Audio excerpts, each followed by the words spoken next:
গুড়িয়ে গেল হেক্সার স্বপ্ন, জ্বলে উঠলেন আর্লিং হল্যান্ড। জোড়া গোল খেয়ে আসর থেকে ব্রাজিলের বিদায়, কোয়ার্টার ফাইনাল নিশ্চিত করে মাঠ ছাড়ল নরওয়ে। কক্সবাজারের উখিয়ায় দুইটি ক্যাম্পে পাহাড় ধস, 7 রোহিঙ্গা নিহত। সদরের লাইট হাউস এলাকায় একজনের মৃত্যু। বৃষ্টির মধ্যে পাহাড়ের বাসিন্দাদের সতর্ক থাকার আহ্বান। অভ্যুত্থানের রক্তগঙ্গায় কতটা কমেছে বৈষম্য, চলছে প্রত্যাশা প্রাপ্তির হিসাব। আকাঙ্ক্ষা পূরণের দায়িত্ব নির্বাচিত সরকারের, জুলাই ঐক্য অটুট রাখার জোর বিশ্লেষকের। সংকটে আশার আলো জ্বলছে অনুসন্ধান কার্যক্রম, দেশের ইতিহাসে শতভাগ সর্বোচ্চ গভীরতায় কূপ খননের উদ্যোগ। 4টি কূপে 4 ট্রিলিয়ন ঘনফুট গ্যাস মজুদ থাকার সম্ভাবনা। এবং শেষ বিদায়ে অংশ নিলেন খামেনির 3 ছেলে, প্রকাশ্যে আসেননি মুস্তাফা খামেনি। রাজপথে হবে রাষ্ট্রীয় মর্যাদার শেষ যাত্রা, নিরাপত্তার জন্য তেহরানের আকাশ সেবা বন্ধ ঘোষণা।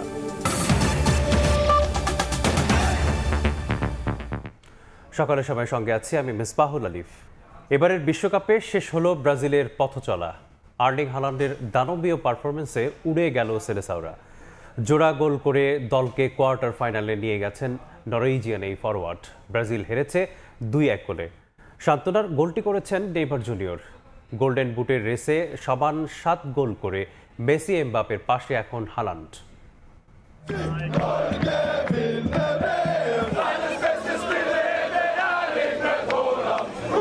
একজন আর্লিং হল্যান্ডের কাছেই উড়ে গেল ব্রাজিল। 80 মিনিট পর্যন্ত অক্ষত থাকা জালটা ছিঁড়ে খুঁড়ে ফেললেন এই নরওয়েজিয়ান ফরওয়ার্ড। জোড়া গোল করে ম্যাচটাকে বের করে নিলেন একাই। পুরো ম্যাচে দারুণ পারফর্ম করেও হারের কান্নায় ডুবতে হলো অ্যালিসন বেকারকে। তবে প্রতিপক্ষ যদি হয় হল্যান্ডের মতো কেউ, তাহলে সে হারে লজ্জার চেয়েও বেশি থাকে বিস্ময়। 5 বারের বার এসেও নরওয়ে গেরও খুলতে পারল না ব্রাজিল।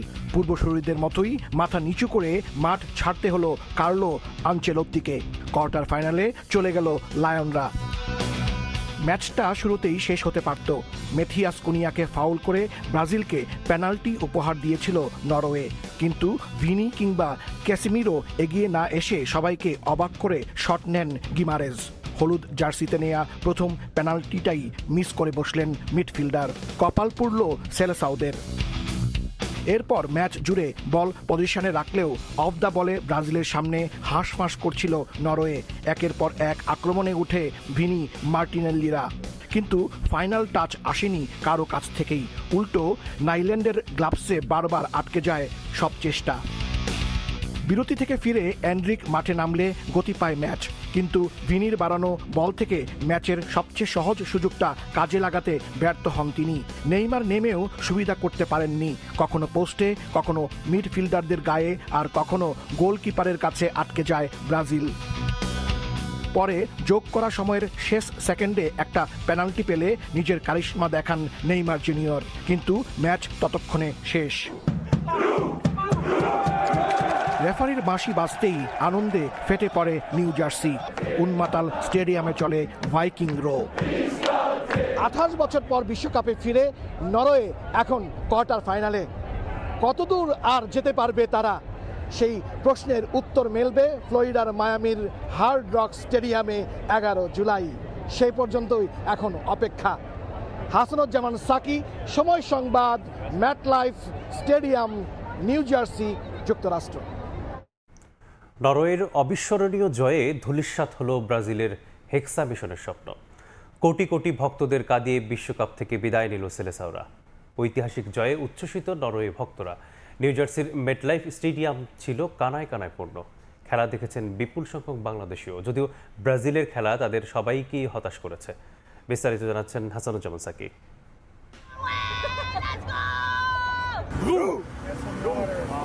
নিউ ইয়র্ক ও নিউ জার্সির ম্যাটলাইফ স্টেডিয়ামে নরওয়ে ভক্তদের উৎসব। হলুদ বসন্তের ছটা একেবারে হারিয়ে গেল লালের আবিরে। সেলেসাওদের হারে তাই কাঁদলো ভক্তরা। টান টান উত্তেজনায় ভরপুর ম্যাচে শেষ হাসিটা হাসলো আর্লিং হল্যান্ডের দল। Great upset, good game. Feel great, man. Feel great. Amazing game. Only good vibes. You know, we're here to win it, so we'll see. Amazing. This is my second game, and if it wasn't for Holland, we wouldn't be here today. If it wasn't for the fans of Norway and what they do, we wouldn't be here. শেষ 16 এ যেন ছিল রুদ্ধশ্বাস লড়াই। প্রথম 2 মিনিটেই নরওয়ের গোল অফসাইডের কারণে বাতিল হয়ে যায়। 14 মিনিটে পেনাল্টি পেয়েও জালে জড়াতে পারেনি ব্রাজিলের মিডফিল্ডার ব্রুনো গিমারেজ। প্রথমার্ধের হাইড্রেশন ব্রেকের আগেই এত কাহিনী। ব্রাজিলের বিপক্ষে জিতে নরওয়ের ভক্তরা এখন সেমিফাইনালের স্বপ্নে বিভোর, আর স্বপ্নভঙ্গের যন্ত্রণায় কাতর Brazil. It was bad. It wasn't great. I was so sad. I feel very disappointed right now. It was a tough loss for Brazil. My daughter was very upset. প্রথমেই যখন পেনাল্টিটা মিস হয় তখনই ভাবলাম যে আজ আমাদের ভাগ্য সহায় দিচ্ছে না। সেকেন্ড হাফে এনরিকের চান্স মিস, এই দুটোই ভাইটাল হয়ে গেল। আর হালান্ড দুটো চান্স, দুটো গোল।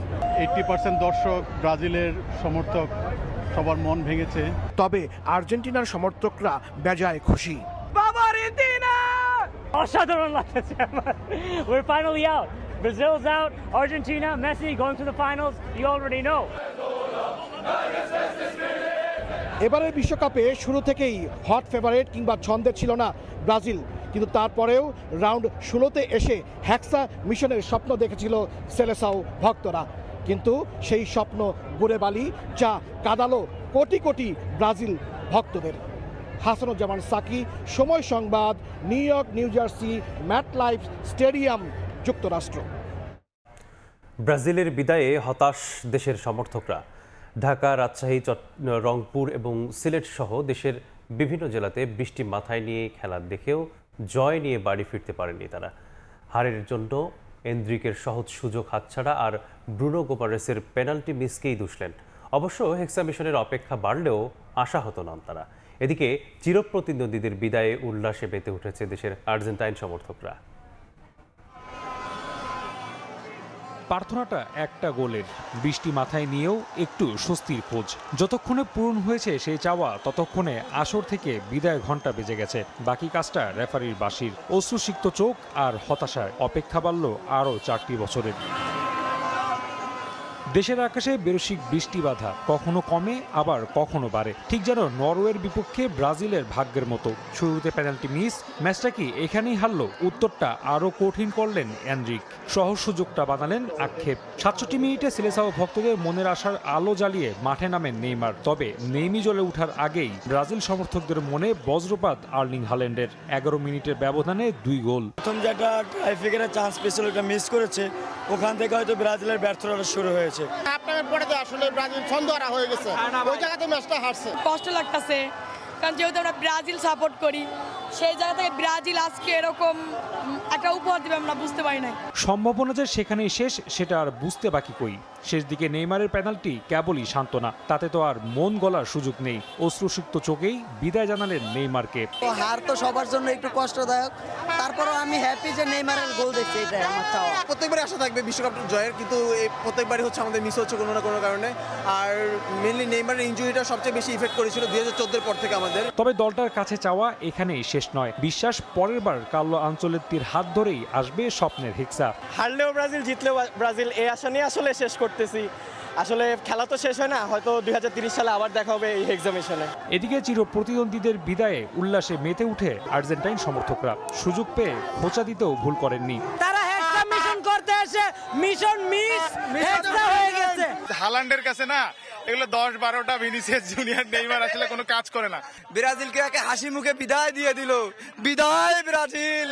আরও একবার ব্যর্থতার গল্প। হতাশ দেশের সমর্থকরা, তবে আশা এবার না হলেও হবে 30-এ। সেই স্বপ্ন নিয়েই এই আসরকে বিদায় ব্রাজিল সমর্থকদের।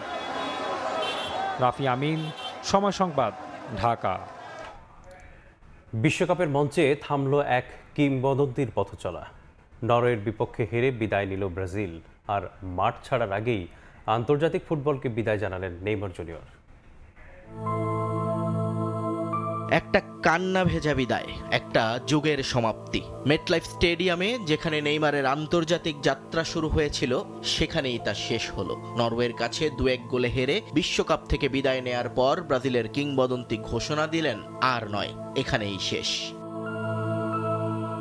শেষ 16 লড়াইয়ে আর্লিং হ্যালান্ডের জোড়া গোলে ছিটকে গেল ব্রাজিল। ম্যাচের শেষ মুহূর্তে পেনাল্টি থেকে গোল করে ব্যবধান কমান নেইমার নিজেই, কিন্তু তা শুধু সান্ত্বনাসূচক গোল হয়েই থেকে গেল। শেষ বাঁশি বাজতেই মাটিতে বসে পড়েন তিনি। চোখের জল এদিন আর লুকাতে চেষ্টা করেননি পোস্টার বয়, কান্না ভেজা কণ্ঠেই জানিয়ে দেন নিজের বিদায় বার্তা। 34 বছর বয়সী এই তারকার রেখে গেলেন এক বর্ণাঢ্য ক্যারিয়ার। 16 বছরে 130 ম্যাচ, 80 গোল, 59 অ্যাসিস্ট। পেলেকে ছাড়িয়ে ব্রাজিলের সর্বকালের সর্বোচ্চ গোলদাতা হিসেবেই থামলেন তিনি। কাফুর পরে সবচেয়ে বেশি ম্যাচ খেলা দ্বিতীয় খেলোয়াড়ও এখন নেইমার।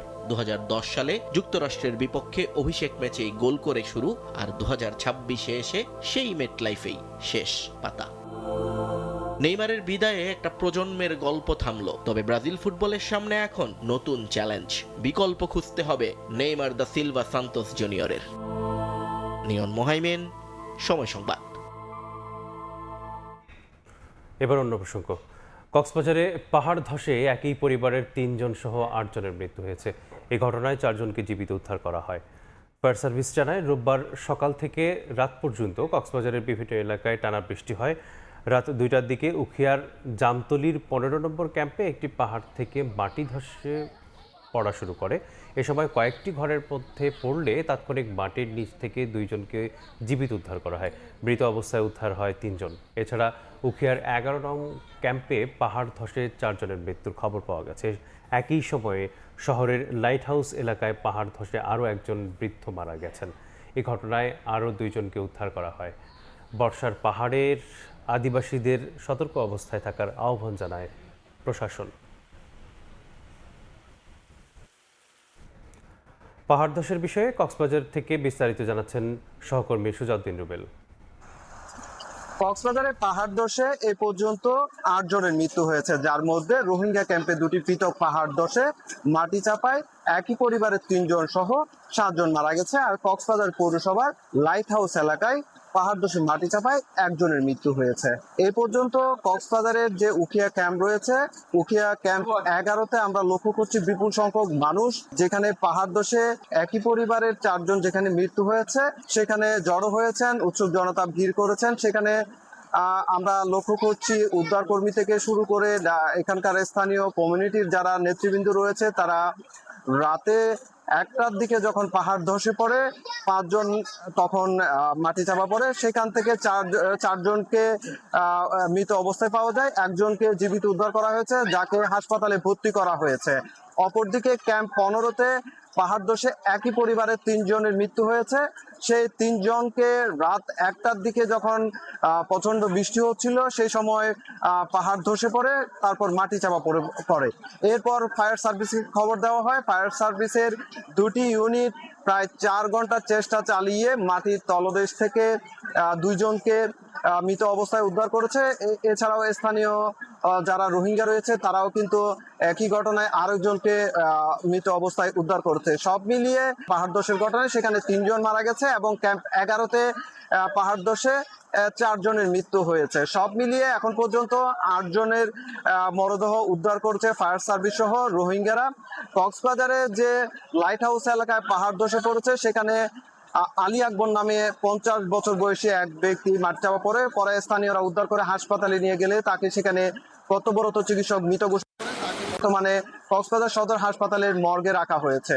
অপরদিকে কক্সবাজারের উখিয়া ক্যাম্পে 2টি যে পাহাড় ধসের ঘটনা ঘটেছে সেখানে কিন্তু যে 7 জনের মৃত্যু হয়েছে সেই 7 জনের মরদেহ কিন্তু এখন নিজ নিজ যে বসতি রয়েছে সেখানে রাখা হয়েছে। আমরা দেখতে পাচ্ছি সেখানে উৎসুক জনতা পাহাড় যেখানে ধস হয়েছে সেখানে দেখছেন এবং যারা মারা গিয়েছেন তাদের স্বজনকে সান্ত্বনা দিচ্ছেন, সেই দৃশ্যটি আসলে লক্ষ্য করছি। অপরদিকে কক্সবাজারের উখিয়া ও টেকনাফে 33টি ক্যাম্প রয়েছে। সেই 33টি ক্যাম্পের মধ্যে 8টি ক্যাম্প বেশি ঝুঁকিপূর্ণ বলে শরণার্থী ত্রাণ ও প্রত্যাবাসন কমিশন থেকে আসলে জানানো হয়েছে, যেখানে 1 লাখেরও বেশি মানুষ যারা ঝুঁকিপূর্ণভাবে বসবাস করছে তাদেরকে সরিয়ে নিতে এরই মধ্যে মাইকিং থেকে শুরু করে যারা এখানকার রোহিঙ্গা ক্যাম্পের হোস্ট কমিউনিটি যারা রয়েছে, হোস্ট কমিউনিটি থেকে শুরু কমিউনিটি নেতা যারা রয়েছেন তারা কিন্তু মাইকিং করছেন এবং মানুষজনকে সচেতন করছেন যাতে নিরাপদ আশ্রয় স্থলে চলে যায়। এরই মধ্যে রোহিঙ্গা ক্যাম্পে বেশ কয়েকটি আশ্রয়স্থল খোলা হয়েছে, যেখানে আসলে যেহেতু ভারী বৃষ্টি হচ্ছে সেক্ষেত্রে মানুষজন যাতে জীবন বাঁচাতে তাদেরকে মাইকিং থেকে শুরু করে সরিয়ে নেওয়ার যে কার্যক্রম সেটি শুরু হয়েছে। কক্সবাজার আবহাওয়া অফিস যেটি জানিয়েছে, গতকাল রাত 12টা পর্যন্ত গত 24 ঘন্টায় প্রায় 150 মিলিমিটার বৃষ্টিপাত তারা রেকর্ড করেছেন। উখিয়ার কুতুপালক ক্যাম্প থেকে সুজাউদ্দিন রুবেল, সময় সংবাদ, কক্সবাজার। জুলাইয়ের রক্তগঙ্গার রাজপথে নেমেছিলেন নানা শ্রেণী পেশার মানুষ। ফ্যাসিবাদের দীর্ঘ শাসনে ক্ষোভের কারণে ভিন্নতা থাকলেও প্রতিবাদের রূপ ছিল অভিন্ন। 2 বছর পর এসে সেই রাজপথের মানুষগুলোই এখন মেলাচ্ছেন প্রত্যাশা আর প্রাপ্তির হিসাব। বিশ্লেষকরা মনে করেন, জুলাইয়ের আকাঙ্ক্ষা পূরণের মূল দায়িত্ব নিতে হবে ভোটে নির্বাচিত সরকারকেই। একই সাথে ফ্যাসিবাদ বিরোধী সব রাজনৈতিক দল জুলাইয়ের প্রশ্নে ঐক্যবদ্ধ থাকবে, এমন প্রত্যাশা তাদের। হাসান ওয়ালির প্রতিবেদন।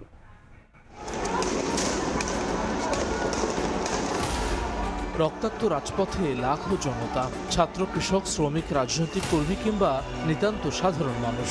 জুলাইয়ের ঐক্যবদ্ধ হাত রুখে দিয়েছিল প্রতাপশালী শেখ হাসিনার ফ্যাসিবাদ। বন্দুকের গুলির চেয়ে অনেক শক্তিশালী ছিল 24 জুলাইয়ের বাংলাদেশ। ছাত্ররা নেমেছিল চাকরির বৈষম্য নিরসনে, রাজনৈতিক কর্মী স্বাভাবিক জীবনের নিশ্চয়তায়, আর জীবনে কখনো রাজনীতিতে না জড়ানো মানুষও ক্ষোভে ফুঁসে উঠেছিলেন আবু সাইদ ও আসিম মুগ্ধ ইয়াকুবের খুনের প্রতিশোধে। যে আগুন দ্বিগুণ হয়ে ছড়িয়েছিল বাংলার প্রতিটি জনপদে, বুলেট উপেক্ষা করে ঝাঁকে ঝাঁকে মুক্তিকামী জনতা নেমে আসে রাজপথে। 36 দিনের রক্তক্ষয়ী আন্দোলনে 1,500-এর বেশি মানুষের আত্মত্যাগে স্বৈরাচার মুক্ত হয় বাংলাদেশ।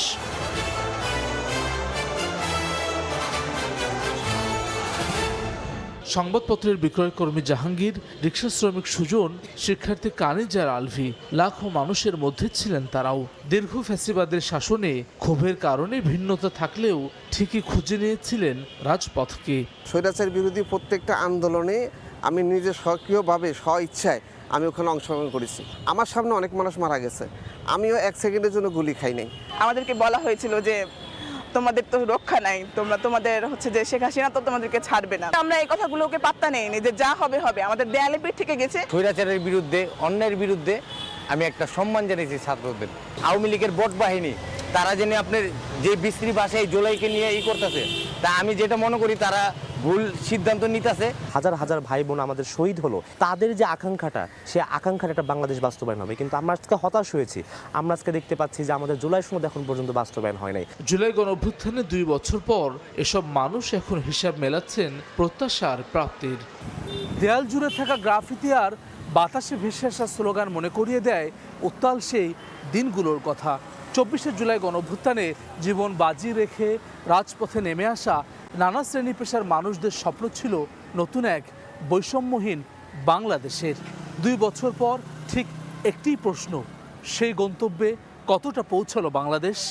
গুলি করা হচ্ছে নির্বিচারে, বাচ্চাদেরকে মারা হচ্ছে।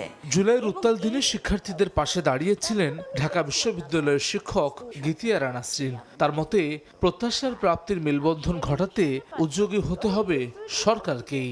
কোটা সংস্কার দিয়ে শুরু হয়েছিল, কিন্তু মনে রাখতে হবে যে মানুষের যে পুঞ্জীভূত ক্ষোভ, এটা কিন্তু দীর্ঘদিনের। এত যে হারানো, এর পরিবর্তে তারা যা চেয়েছিল সেটা তাদের সামনে আসছে না। যারা এই দায়িত্ব নিয়ে সংসদে গেছেন, তারা এই দায়িত্ব তাদেরকে পালন করবেন। রাজনৈতিক দলগুলোর ঐকমত্যে সুতো হয়ে থাকবে জুলাই গণঅভ্যুত্থান, এমনটাই প্রত্যাশা এই রাষ্ট্রবিজ্ঞানীর। জুলাই আমাদেরকে ফেসিবাদ থেকে মুক্ত করেছে, জুলাই আমাদেরকে কথা বলার স্বাধীনতা দিয়েছে। বাংলাদেশে 4টা দল সিরিয়াসলি, বড় বড় দলগুলো অ্যাক্টিভ আছে। তাদের সংবিধান নিয়ে মতবিরোধ হবে, রাজনৈতিক ব্যবস্থা নিয়ে মতবিরোধ হবে, সরকার পরিচালনা নিয়ে মতবিরোধ হবে, এগুলো স্বাভাবিক। কিন্তু তারা কেউ কি জুলাই আন্দোলনের বিরোধিতা করছে? তারা কি জুলাই আন্দোলনের স্পিরিট থেকে বের হয়ে আসছে? না, আসে নাই। প্রত্যেকেই জুলাইকে ওন করে, জুলাইটাকে ওন ব্যাপারে তারা একমত। ক্ষুদ্র স্বার্থ পেছনে ফেলে 24 জুলাই যেমন মানুষ ঐক্যবদ্ধ হয়েছিলেন বাংলাদেশকে এগিয়ে নিতে, সেই ঐক্য অটুট রাখার ওপর জোর সমাজচিন্তকদের। তাদের মতে, ফ্যাসিবাদ বিরোধীরা ঐক্যবদ্ধ থাকলেই সার্থক হবে শহীদদের আত্মত্যাগ, পূর্ণতা পাবে নতুন বাংলাদেশ। হাসান ওয়ালি, সময় সংবাদ, ঢাকা। তিতাস 31-এর পর স্থলভাগে আরও 3টি গভীর কূপ অনুসন্ধান কূপ খনন করতে যাচ্ছে জ্বালানি বিভাগ। এসব কূপ খনন হবে কুমিল্লার বাখরাবাদ, শ্রীকাইল এবং পাবনার মোবারকপুরে। ধারণা করা হচ্ছে এই 4 কূপে প্রায় 4 ট্রিলিয়ন ঘনফুট গ্যাসের সম্ভাব্য মজুত রয়েছে। সংকটের মধ্যে গভীর কূপ খনন কার্যক্রমকে আশার আলো হিসেবে দেখছেন বিশেষজ্ঞরা। ফারুক ভুঁইয়া রবিনের রিপোর্ট। জ্বালানি সংকটের মধ্যে সম্ভাবনার হাতছানি। গ্যাসের খোঁজে চলছে গভীর অনুসন্ধান কার্যক্রম, যেখানে খনন কাজ চলবে মাটি থেকে ৫,৬০০ মিটার গভীর পর্যন্ত। আর এই মহাযজ্ঞ তিতাস গ্যাস ক্ষেত্রের ৩১ নম্বর কূপে, যেখানে থাকতে পারে ২ ট্রিলিয়ন ঘনফুট গ্যাসের মজুদ। সাফল্য পেলে এখান থেকে দৈনিক গ্যাস মিলতে পারে ১৫ মিলিয়ন ঘনফুট। দেশে স্থলভাগে এই তিতাস গ্যাস ক্ষেত্রে চলছে সবচেয়ে গভীরতায় গিয়ে অনুসন্ধান কার্যক্রম, যা জ্বালানি খাতের জন্য নতুন সূচনা হিসেবে দেখা হচ্ছে। নীতি নির্ধারকরা বলছেন, একই পদ্ধতিতে একই গভীরতায় গিয়ে দেশে আরো কয়েকটি কূপ খননের লক্ষ্য ঠিক করা হয়েছে, যার মধ্য দিয়ে নতুন সম্ভাবনার আশায় জ্বালানি বিভাগ।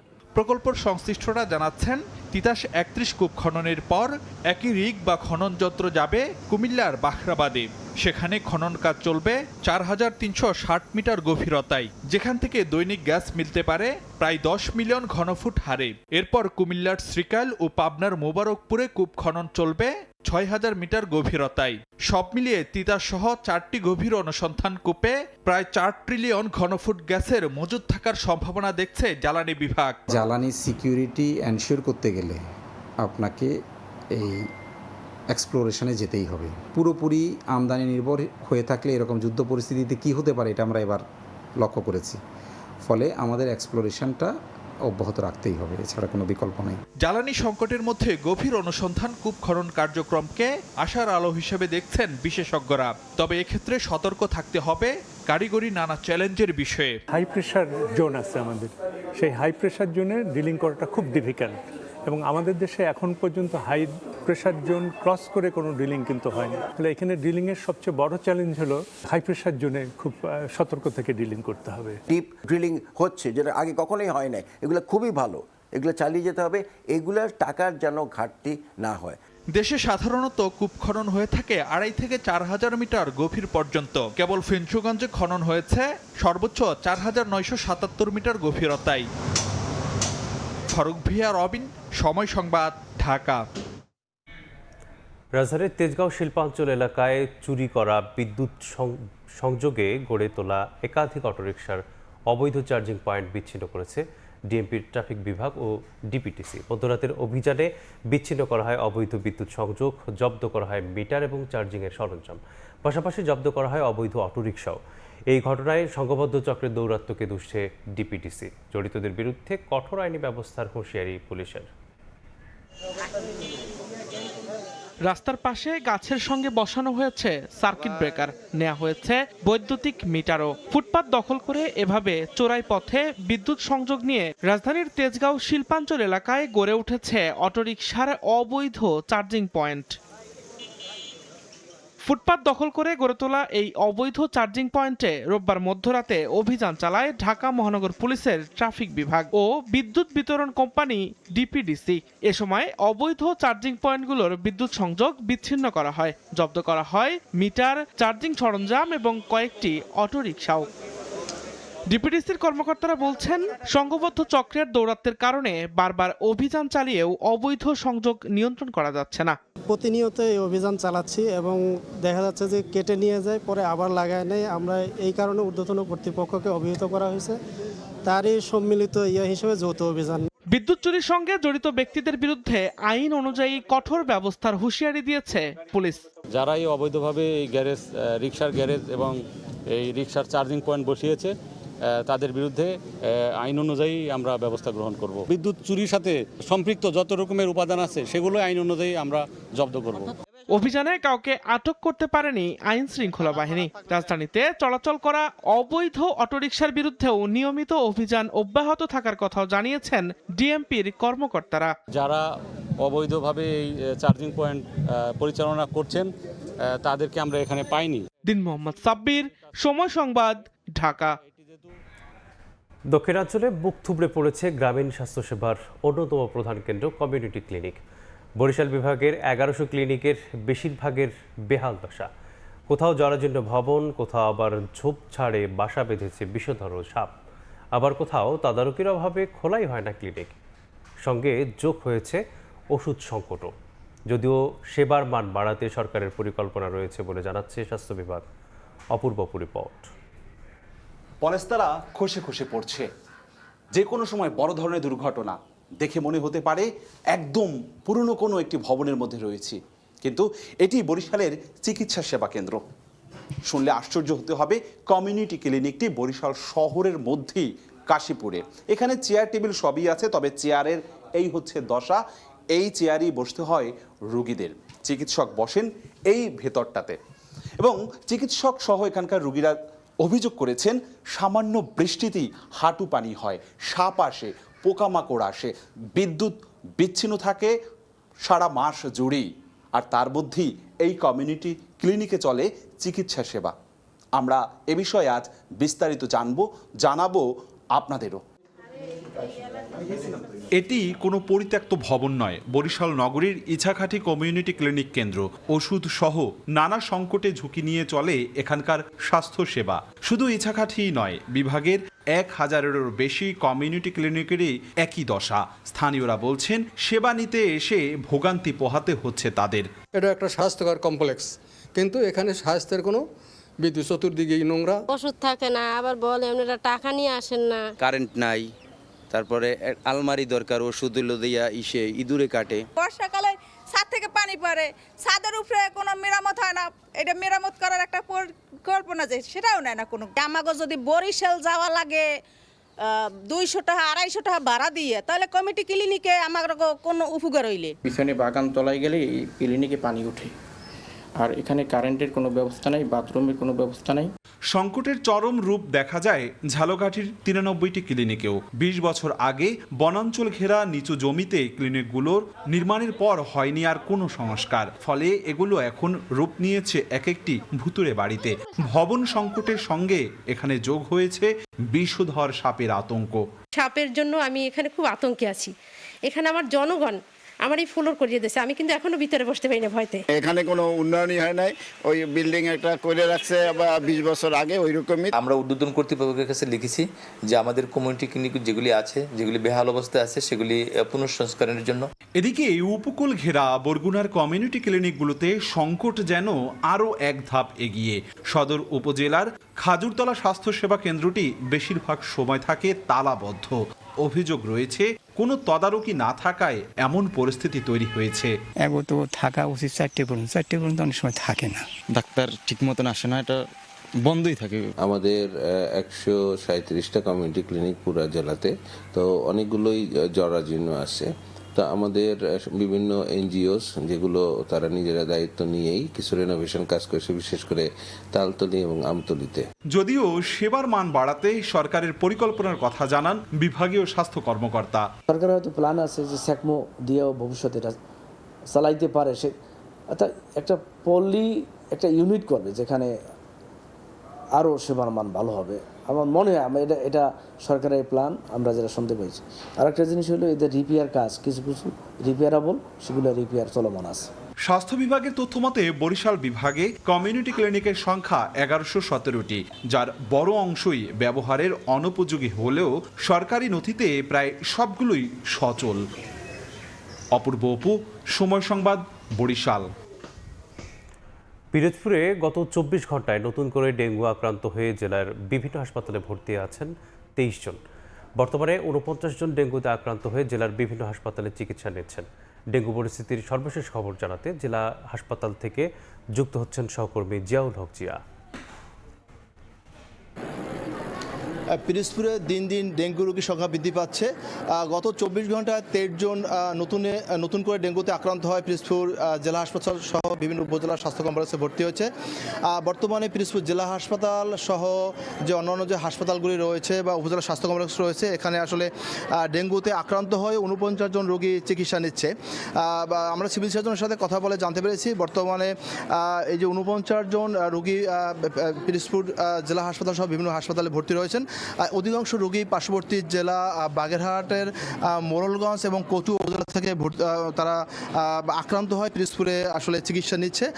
ডেঙ্গুতে আসলে দিন দিন আক্রান্ত যে হচ্ছে মানুষ, আসলে পিরোজপুর যারা রয়েছে পিরোজপুরের স্থানীয় লোকজন এখানে থেকে পার্শ্ববর্তী জেলা থেকে আসলে মানুষ এখানে বেশি চিকিৎসা নেওয়ার জন্য আসছে। তো পিরোজপুর জেলা হাসপাতাল যে 100 হাসপাতাল, এখানে আসলে আজকে আমরা হাসপাতাল কর্তৃপক্ষের মাধ্যমে জানতে পেরেছি প্রায় 3 শতাধিক রোগী ভর্তি রয়েছে, যার ফলে চিকিৎসকরা আসলে চিকিৎসা দিতে একটু হিমশিম খাচ্ছেন। আমরা দেখতে পাচ্ছি যে আসলে পিরোজপুরের এই যে জেলা হাসপাতালে শুধু বারান্দায় নয়, আসলে বারান্দায়ও আসলে রোগীর সংখ্যা অনেক বৃদ্ধি। বর্ষার কারণে বারান্দায় পানিতে রোগীরা ভিজে যাচ্ছে, তারপরেও আসলে তারা চিকিৎসা নিচ্ছে। হাসপাতাল কর্তৃপক্ষ বলছে যে পিরোজপুর যে 250 শয্যার হাসপাতালটি এটি এখনও চালু না হওয়ার কারণে তারা এই 100 শয্যার হাসপাতালে 3 শতাধিক রোগীকে আসলে সেবা দিচ্ছে। সেবা দিতে গিয়ে তারা আসলে হিমশিম খাচ্ছে, তবে তারা তাদের সাধ্য মতো আসলে রোগীদেরকে সেবা দিচ্ছে, এমনটাই তারা আসলে এমনটাই বলছে। তো সব মিলে বলা যায় যে পিরোজপুরে যে ডেঙ্গুতে আক্রান্ত সংখ্যা দিন দিন বাড়ছে, এটি আসলে ভয়ের কোনো কারণ নাই। সঠিক চিকিৎসা নিলে এবং চিকিৎসকের পরামর্শ অনুযায়ী তারা যদি সেবা নেয় তাহলে তারা আসলে সুস্থ হবে, এমনটাই প্রত্যাশা করছে। তবে এ পর্যন্ত জেলায় ডেঙ্গুতে আক্রান্ত হয়ে 1 জন রোগী মারা গেছে, এটি আসলে হাসপাতাল থেকে আমাদেরকে জানানো হয়েছে। তো এই ছিল পিরোজপুরের ডেঙ্গু রোগীর সর্বশেষ আমার কাছে। ডেঙ্গুর প্রকোপতার খবর জানাচ্ছিলেন পিরোজপুর থেকে জিয়াউল হক জিয়া। ইরানের প্রয়াত সর্বোচ্চ নেতা আয়াতুল্লাহ আলী খামেনির শেষ বিদায় ঘিরে তেহরানে আজ রাষ্ট্রীয় শোভাযাত্রা। আয়োজনে অংশ নিতে ইমাম হোসেইন স্কয়ার সংলগ্ন সড়কে মানুষের ঢল নেমেছে। টানা 3 দিনের আনুষ্ঠানিকতার পর লাখো মানুষের অংশগ্রহণে এটি দেশটির ইতিহাসে অন্যতম বৃহৎ শোক মিছিল হতে যাচ্ছে বলে দাবি আয়োজকদের। নিরাপত্তাজনিত কারণে বন্ধ ঘোষণা করা হয়েছে ইরানের রাজধানীর আকাশসীমা।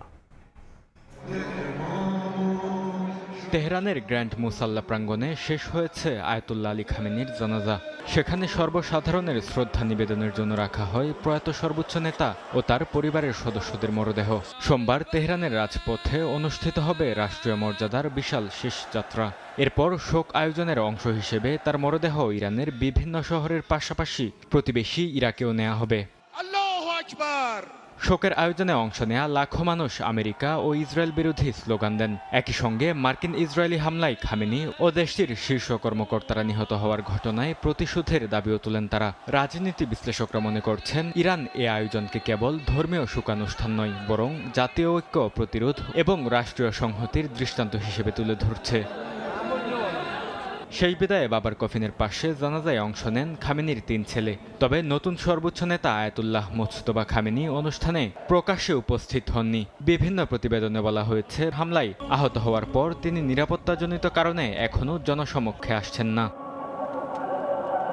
শেষকৃত্যে নিরাপত্তা শঙ্কায় সোমবার পুরোপুরি বন্ধ থাকবে তেহরানের আকাশসীমা। একই সঙ্গে মেহরাবাদ আন্তর্জাতিক বিমানবন্দর ও ইমাম খুমেনি আন্তর্জাতিক বিমানবন্দরে সব নিয়মিত ফ্লাইট স্থগিত থাকবে। মঙ্গলবার মেহরাবাদ বিমানবন্দরে ফ্লাইট চলাচল স্বাভাবিক হলেও ইমাম খুমেনি বিমানবন্দর বন্ধ থাকবে আরও একদিন।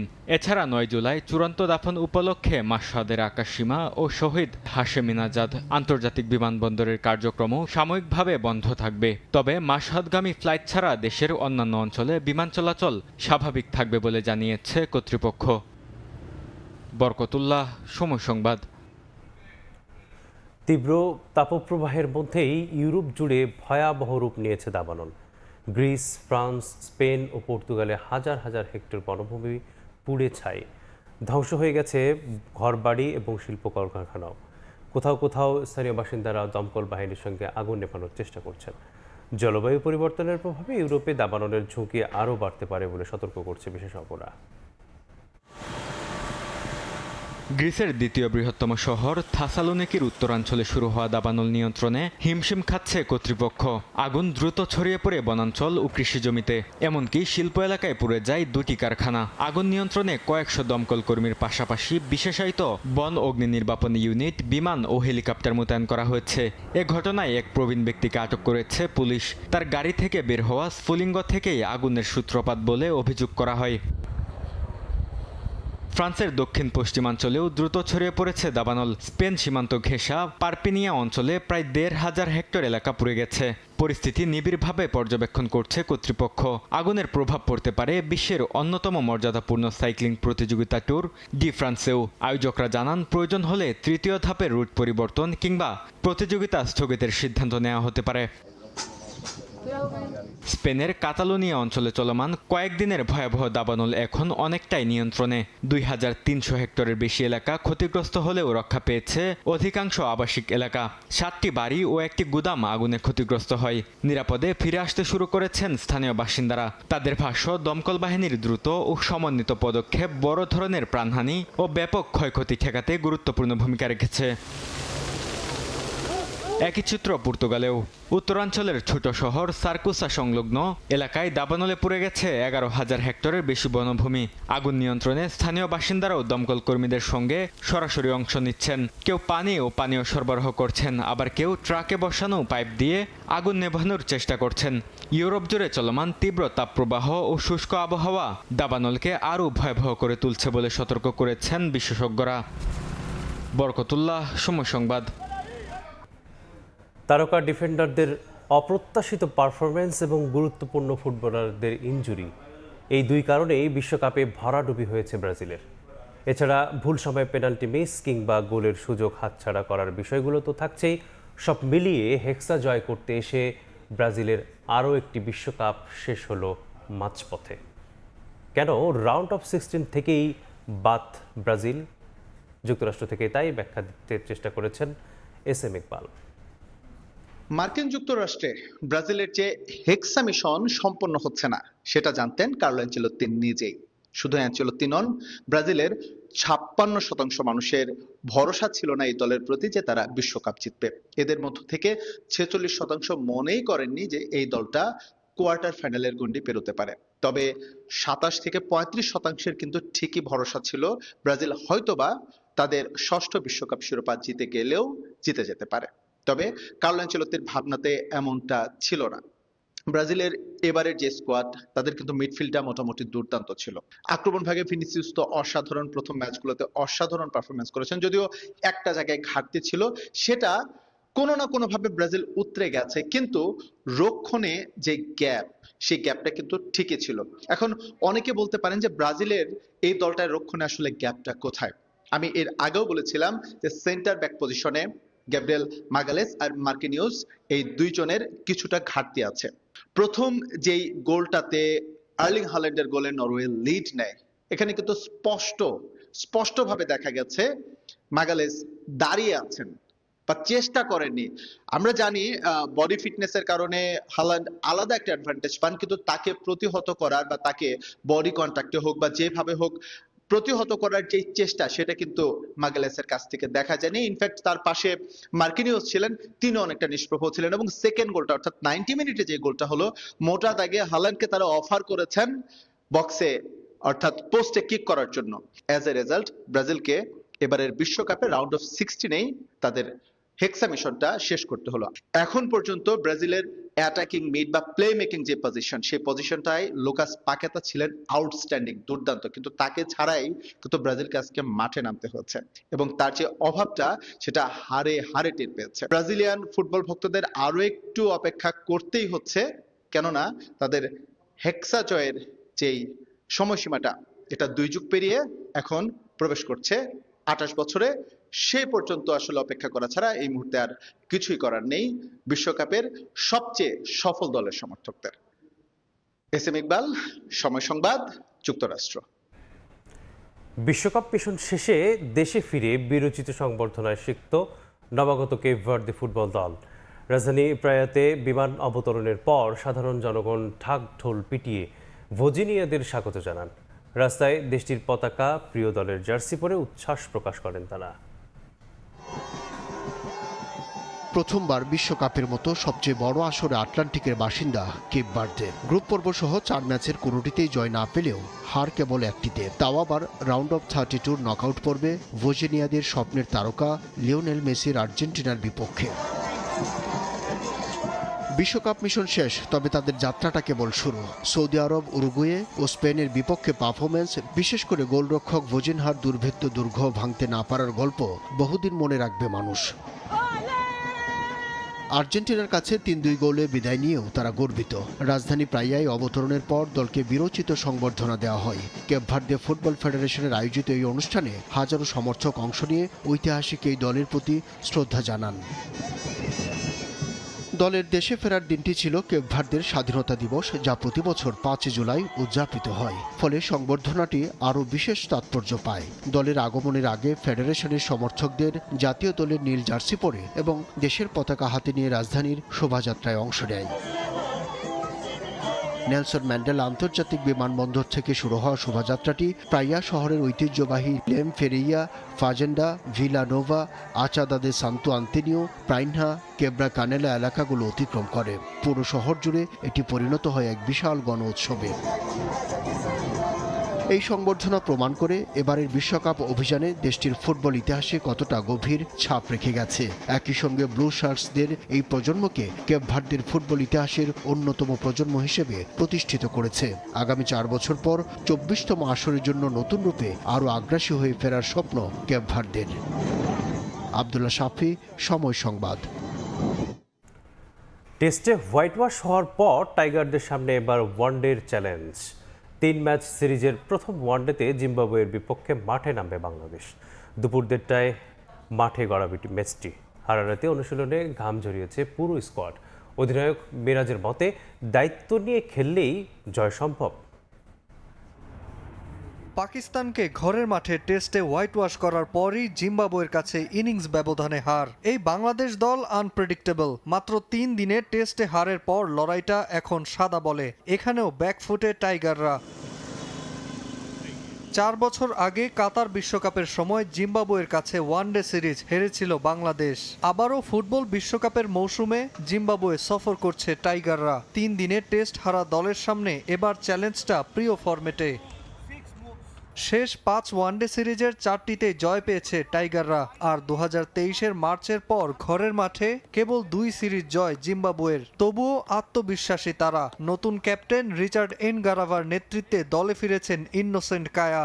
Ryan Burl, Wesley Madhevere, Blessing Muzarabani প্রস্তুত চ্যালেঞ্জ জানাতে। এদিকে ওয়ানডে সিরিজে নামার আগে পুরো দল নিয়ে অনুশীলন করেছে বাংলাদেশ। ব্যাটিং, বোলিং আর ফিল্ডিংয়ে ঝালিয়ে নিয়েছে নিজেদের। আত্মবিশ্বাসী সিরিজ জয় নিয়ে। আমাদের জন্য একটু চ্যালেঞ্জিং হবে, বাট আমরা অনেক কনফিডেন্ট আছি, যেহেতু আমরা লাস্ট 4টা সিরিজ জিতেছি এবং ব্যাটসম্যানরা ভালো ব্যাটিং করছে, বোলাররাও ভালো বোলিং করছে। সো আমার কাছে মনে হয় যে আমরা যদি প্রপারভাবে রেসপন্সিবিলিটি নিয়ে খেলতে পারি তাহলে আমরা অবশ্যই এই সিরিজ জিততে পারবো। 3 ম্যাচ ওয়ানডে সিরিজের বাকি 2 ম্যাচ 9 ও 11 জুলাই। নাজমুল হাসান পুলক, সময় সংবাদ।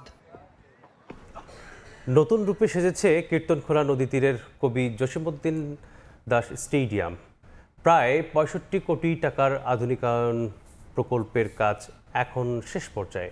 21 বছর পর নতুন করে ফ্ল্যাট লাইটে আলোকিত পুরো স্টেডিয়াম এলাকা। দীর্ঘদিনের স্থবিরতা কাটিয়ে চলতি বছরের শেষ নাগাদ আবারও আন্তর্জাতিক ও জাতীয় পর্যায়ের ম্যাচ আয়োজনের পরিকল্পনা ক্রিকেট বোর্ডের। সুজয় দাসের ছবিতে অপূর্ব রিপোর্ট। নীল আকাশী রঙের গ্যালারি, নতুন অবকাঠামোতে প্রাণ ফিরেছে বরিশালের কবি জীবনানন্দ দাশ স্টেডিয়ামে। 2022 সালে স্টেডিয়ামটিতে প্রায় 65 কোটি টাকার সংস্কার প্রকল্পের কাজ শুরু করে জাতীয় ক্রীড়া পরিষদ। বর্তমানে দৃশ্যমান অত্যাধুনিক pavilion, media centre, passenger lift ও ইনডোর প্র্যাকটিস নেট। এরই মধ্যে শেষ হয়েছে মূল পিচের কাজ। নতুন করে আলো ছড়াচ্ছে আধুনিক ফ্ল্যাট লাইট। এখন শুধু অপেক্ষা আউটফিল্ডে সবুজ ঘাসের গালিচা বিছানোর। মাঠের কাজটা প্রথমেই খুব ডিফেক্টিভ ছিল, যেটা আমরা তৎকালীন সময় তৎকালীন মন্ত্রী আসায় আমরা অবজেকশন দেই যে এই মাঠে নিম্নমানের আউটফিল্ড হয়েছিল। তখন কাজটা বন্ধ হয়ে যাবে। বর্তমান সরকার আসার পরে কাজটা আবার নতুন করে শুরু হয়, মাঠের আউটফিল্ডের কাজ। স্থানীয় খেলোয়াড়দের অভিযোগ, অতীতে অব্যবস্থাপনা আর নানা অনিয়মের কারণে দীর্ঘ সময় এ মাঠে জাতীয় আন্তর্জাতিক ম্যাচ অনুষ্ঠিত হয়নি। তবে বর্তমানে সংস্কারের পর নতুন করে আসার আলো দেখছেন তারা। আসলে অনুভূতিটা তো অনেক ভালো। আমরাও আশা করি যে অচিরেই বরিশালে আবার ক্রীড়াঙ্গনে খেলাধুলা শুরু। দক্ষ একজন কোচ, দক্ষ একজন টিম ম্যানেজমেন্ট, এই সকল কাজগুলি যদি এত বছর পরে আবার নতুন করে হয় তাহলে ক্রিকেটারদের জন্য অনেক ভালো হবে। মহিলা টিম দিয়ে নাকি এটা উদ্বোধন করা হবে, আশা করি ভালো কিছু সম্ভাবনা আছে। সংস্কার শেষে চলতি বছরের শেষের দিকেই স্টেডিয়ামে ম্যাচ আয়োজনের রোডম্যাপ তৈরি করা হয়েছে জানিয়েছে জেলা ক্রীড়া সংস্থা। আমি দায়িত্ব নেওয়ার পরে সর্বপ্রথম স্টেডিয়ামে এসেই আমি প্রথম এখানকার যারা ঠিকাদার রয়েছে, আমি ঠিকাদারদের সাথে কথা বলেছি। আমি বলেছি আমার এই বছর আমি যেন বিপিএল খেলা চালাতে পারি, তার জন্য আমাকে মাঠ রেডি করে দিতে হবে। ক্রীড়া সংস্থার তথ্যমতে 29 একর আয়তনের এই ভেন্যুতে সবশেষ 2019 সালের 26 অক্টোবর বাংলাদেশ ও শ্রীলঙ্কা অনূর্ধ্ব 19 দলের টেস্ট ম্যাচ অনুষ্ঠিত হয়েছিল। একসাথে 15,000 দর্শক খেলা উপভোগ করতে পারবে বরিশাল স্টেডিয়ামে। তার জন্য শেষ করা হয়েছে এই স্টেডিয়ামের সাধারণ সিট বসানো কাজ, চলছে ভিআইপিদের সিট বসানোর কাজও। অন্যদিকে এলইডি লাইট সহ অন্যান্য শেষ মুহূর্তে কাজ চলছে, যেটি এই মাসের মধ্যেই সম্পূর্ণ করতে হবে বলে জানিয়েছেন এখানকার কর্মকর্তা কর্মচারীরা। এখন অপেক্ষা দীর্ঘ বছরের বন্ধ্যাত্ব কাটিয়ে এই স্টেডিয়ামে খেলা করানো। অপূর্ব অপু, সময় সংবাদ, বরিশাল। এ পর্যায়ে শীর্ষ সংবাদগুলো জানিয়ে দিচ্ছি আরেকবার।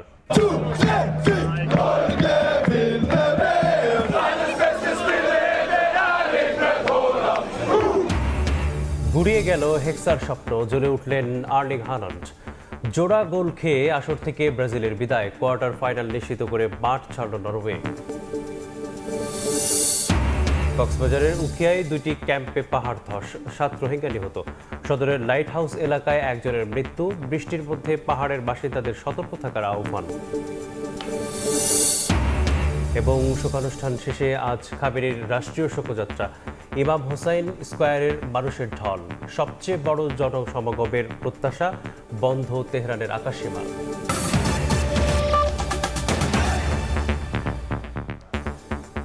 এই ছিল সকালের সময়। দর্শক, বিশ্বকাপ ফুটবলের মহাযজ্ঞ সরাসরি সম্প্রচার করছে সময় টেলিভিশন। দেখতে চোখ রাখুন সময়ের পর্দায়। এরপর আন্তর্জাতিক সময় সঙ্গে থাকবেন আলিশা ইসলাম। ধন্যবাদ মেজবা। আন্তর্জাতিক সময় নিয়ে আসছি কিছুক্ষণ পর, সঙ্গে থাকুন সময়।